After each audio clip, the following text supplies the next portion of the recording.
आप बता रहे हैं ये गलती दो लेवल पे होती है।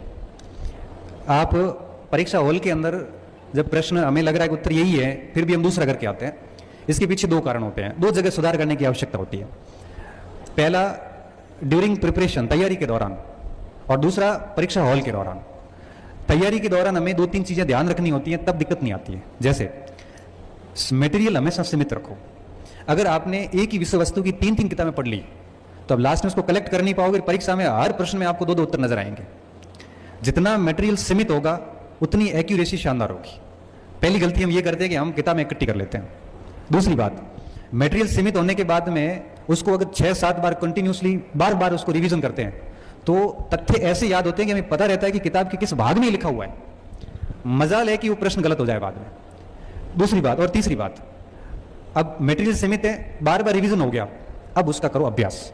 अभ्यास अगर नहीं किया तो पैराग्राफ पढ़ा हुआ है मगर पैराग्राफ से प्रश्न कैसे आता है ये आपको पता नहीं, प्रश्न आ गया, अब वहां उलझ गए। अब मटेरियल सीमित है, बार बार रिवीजन हो गया, अब उसका करो अभ्यास।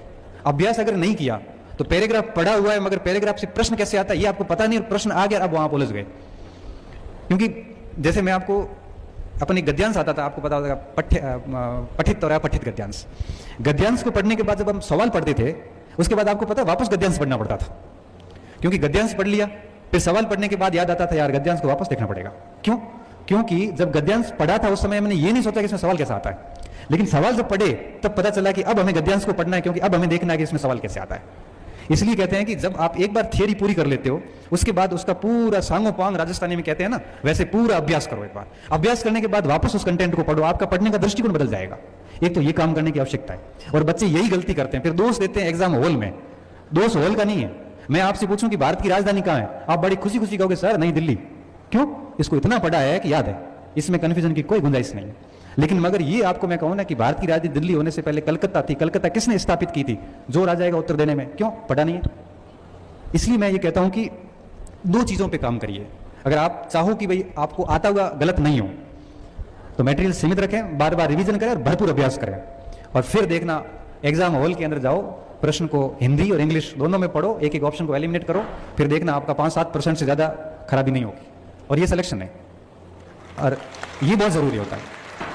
क्योंकि ये आज की तारीख में सबसे बड़ी समस्या पता क्या है? एक स्टूडेंट की रूम में एक गाइड है, एक किताब है, कोचिंग के नोट्स है और कुछ और भी सामग्री है। अब चार में से वो पढ़े क्या? अब वो सब रायता फैल गया, आधा अधूरा हो गया है, अब याद कुछ है नहीं, पढ़ा हुआ सब है, परीक्षा में चले गए, आ रहे हैं, एक्यूरेट नहीं आ रहे हैं। ईगो पे ले लेता व्यक्ति, पढ़ा हुआ है छोड़ सकता नहीं और फेल हो जाता है। बस इसके अलावा कुछ नहीं करना होता है, यही ध्यान रखना है इसमें।